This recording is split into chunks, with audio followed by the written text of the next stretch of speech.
चलिए सीधे मुद्दे पर आते हैं। एक ऐसी खबर है जो करोड़ों सरकारी कर्मचारियों और पेंशनर्स की जिंदगी पर सीधा असर डालने वाली है। जी हाँ, हम बात कर रहे हैं 8वें वेतन आयोग की। तो आइए समझते हैं कि इससे जेब पर क्या और कितना असर पड़ेगा। तो सबसे बड़ा सवाल यही है ना, कि भाई 1 जनवरी 2026 से किसकी सैलरी में एक बड़ा उछाल आने वाला है।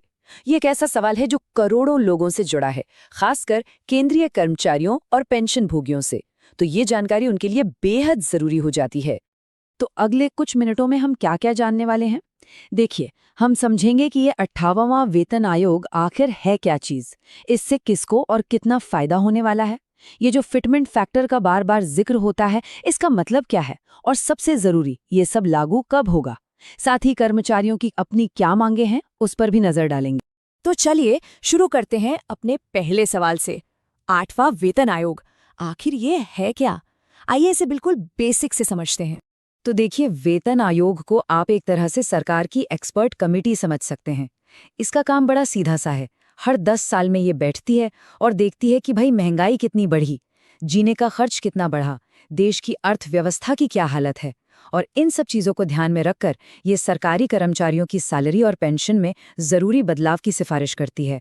ये एक तरह का रीसेट बटन है जो हर 10 साल में दबाया जाता है।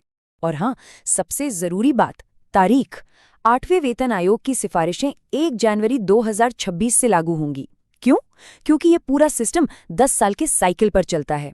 7वां वेतन आयोग 1 जनवरी 2016 को आया था, तो उसका 10 साल का साइकिल 31 दिसंबर 2025 को खत्म हो रहा है, बिल्कुल घड़ी की सुई की तरह। चलिए अब आते हैं उस सवाल पर जिसका सबको इंतजार है। आखिर इसका फायदा मिलेगा किसको और कितना?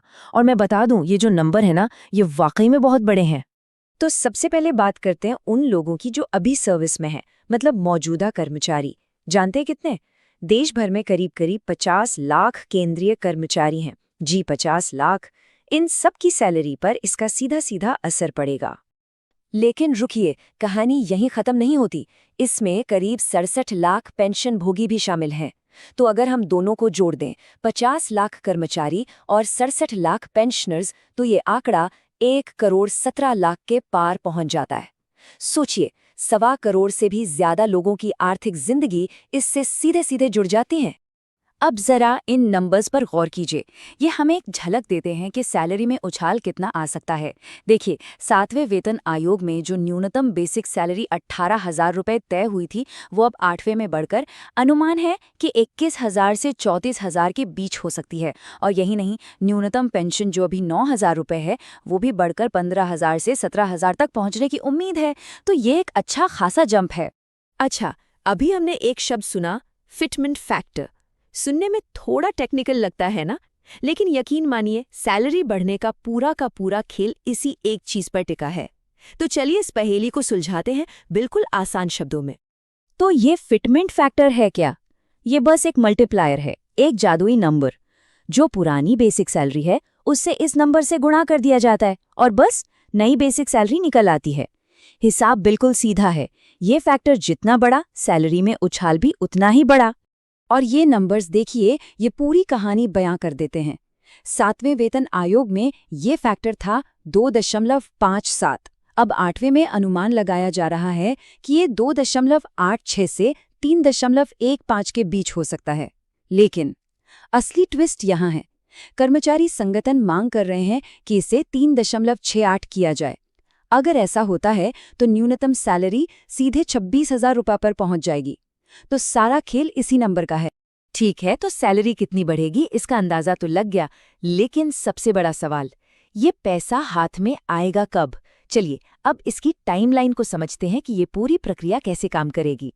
तो देखिए, इसमें थोड़ा सा वक्त लगता है। सबसे पहले नवंबर 2025 के आसपास एक पैनल बनेगा। फिर ये पैनल करीब 18 महीने लेगा अपनी रिपोर्ट तैयार करने में, मतलब लगभग मई 2027 तक। लेकिन, और ये सबसे जरूरी बात है, पेमेंट भले ही 2027 के बाद शुरू हो, पर ये सिफारिशें लागू 1 जनवरी 2026 से ही मानी जाएंगी। और यहीं पर एंट्री होती है एरियर की। एरियर का सीधा सा मतलब है कि जिस दिन से बढ़ी हुई सैलरी मिलनी शुरू होगी, उस दिन 1 जनवरी 2026 से लेकर तब तक का सारा बकाया पैसा एक साथ अकाउंट में आ जाएगा। तो देर भले ही हो, लेकिन कोई आर्थिक नुकसान नहीं होगा। पैसा पूरा मिलेगा। चलिए अब बात करते हैं कर्मचारियों की मांगों की। मतलब आयोग जो सिफारिशें देगा वो तो ठीक है, लेकिन कर्मचारी संगठन सरकार से और क्या-क्या चाहते हैं, उनकी अपनी क्या उम्मीदें हैं? तो देखिए 3 बड़ी मांगे हैं। पहली, जैसा हमने बात की, फिटमेंट फैक्टर को बढ़ाकर 3.68 किया जाए ताकि न्यूनतम सैलरी 26,000 रुपए हो सके। दूसरी बहुत बड़ी मांग है पुरानी पेंशन स्कीम यानी ओपीएस की बहाली। ये एक बहुत बड़ा मुद्दा है।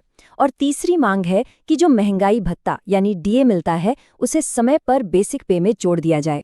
और आखिर में एक बात समझना बहुत जरूरी है, इसका असर सिर्फ कर्मचारियों की सैलरी पर नहीं होता। सोचिए, जब करोड़ों लोगों के हाथ में ज्यादा पैसा आता है तो वो ज्यादा खर्च करते हैं। इससे बाजार में डिमांड बढ़ती है, और जब डिमांड बढ़ती है तो पूरी की पूरी अर्थव्यवस्था को एक बूस्ट मिलता है, एक नई रफ्तार मिलती है। तो हम इस पूरे विश्लेषण को एक बड़े सवाल पर छोड़ते हैं। क्या आने वाला 8वां वेतन आयोग कर्मचारियों की उम्मीदों और देश की आर्थिक सच्चाई के बीच एक सही बैलेंस बना पाएगा? ये एक बड़ा सवाल है और इसका जवाब हमें आने वाला